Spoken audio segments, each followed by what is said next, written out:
Lipsa sau neantrenarea atenției are efecte nefaste pentru oricine. Toate acestea sunt cumva destinate captării atenției, adică dacă ne uităm la TikTok, înțelegem despre ce este vorba. Toate acestea vor să ne ia atenția. Imaginează-ți universul tău ca un film. Fiecare clipă, o secvență.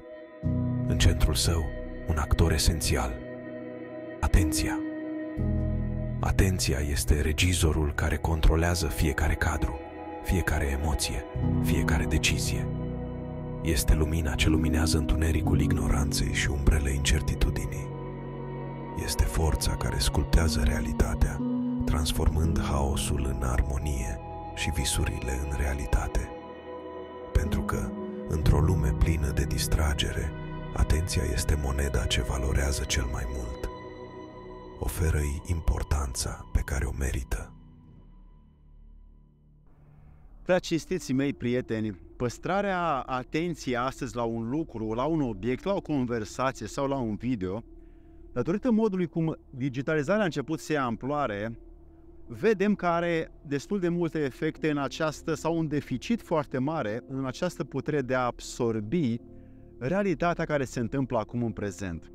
Durata aceasta a atenției este influențată de mai mulți factori, este influențată de obișnuințe, de interes, de dispoziția sângelui, dispoziția de sănătate, de antrenament, de exerciții pe care le putem face, de amintiri, de o stare caldă a inimii sau de o stare emoțională, dar și alte metode educative fascinante. Și așa putem să ne păstrăm atenția mai mult sau mai puțin. Focus.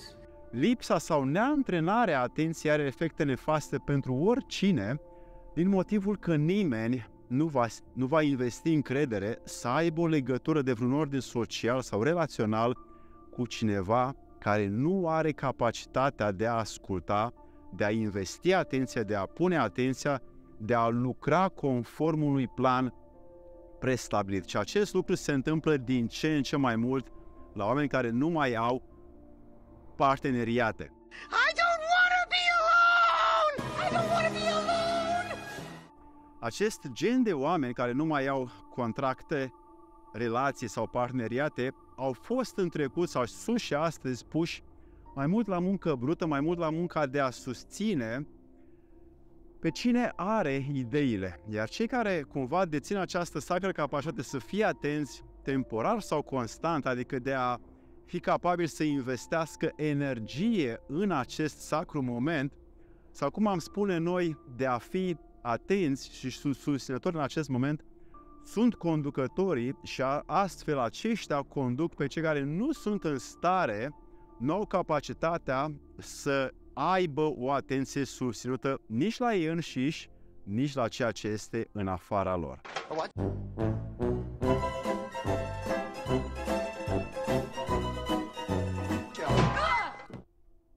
Astăzi foarte multe canale din această globalizare digitală, foarte multe canale de media, de mass media promovează aceste povești foarte, foarte scurte. Toate acestea sunt cumva destinate captării atenției, adică dacă ne uităm la TikTok, înțelegem despre ce este vorba. Toate acestea vor să ne ia atenția pentru circa 5-10 secunde din acel film care ori e amuzant, ori ne dă o esență pe termen scurt, dar la nivel neuronal, la nivel de creier, care este plin de circuite electrice și cumva prin dendrite se transmit impulsuri nervoase care conectează neuronii, aceste filme scurte creează dispoziția unui om care consumă astfel de filme, care se numesc shorts sau reels sau filme scurte, să își piardă, dacă le consumă, această sacră capacitate care se numește puterea de absorbire completă a unui eveniment, oricât de lung ar fi el. Deoarece omul obișnuit cu astfel de filme shorts, reels, care sunt foarte scurte, va primi doar impulsuri electrice de moment care cumva vor scurt-circuita provizoriu restul de materie cenușie din cap. Din păcate, aceștia nu vor face treabă bună în viață și de asta aș vrea mai bine să te uiți la filme mai lungi, să stai în conversații mai lungi decât în cele mai scurte. Precious. Give me the phone. Și astfel putem să vedem aceste lucruri la oamenii care au un monolog sau un dialog sau un povești sau în explicații sau în acest video, unde cumva șirul de evenimente prezentate nu pot fi absorbite și acumulate și adunate pentru că încep să apară ca o incoerență dacă omul nu are această capacitate de atenție dezvoltată și din cauza neputinței sale nu poate să ducă la capăt o idee, să o asimileze, să o înțeleagă, să o incorporeze înăuntru lor și astfel un om care ascultă și se uită la foarte multe filme pe short sau reels își va pierde treptat atenția pe termen lung la lucrurile care îl interesează pe el. At least if I die, I'll die with my best friend. Me too.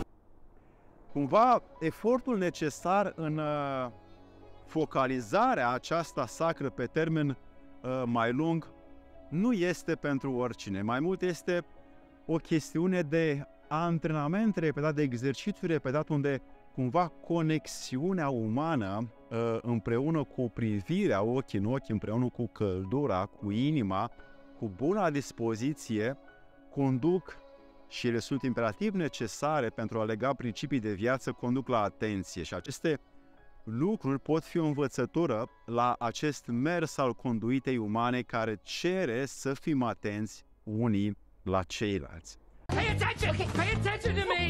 Astfel, un om care stă constant între oameni va putea să nu caște la fiecare minut dacă face parte din audiență la o prezentare, ci dimpotrivă, dacă exersează pe termen lung atenția, atunci va fi activ în toate simțurile sale interioare și capacitățile sale de a primi elementele sacre la lumea din afară, la momentul prezent, vor crește și această necesitate de evoluție sufletească pe care oamenii atenți o captează, o dețin, incorporează și o transmit ulterior generațiilor care vin, este o lege care s-a înscris prin artă, prin literatură, prin științele sacre și astăzi foarte puțini oameni o mai pot trăi, o mai pot avea și o mai pot lăsa. Și de asta te invit să ai o atenție la tot ceea ce ți se întâmplă mai lungă și să nu pierzi șirul evenimentelor care sunt în fața ta, ce să vezi ce-ți spune ție natura, ce-ți spune ție divinitatea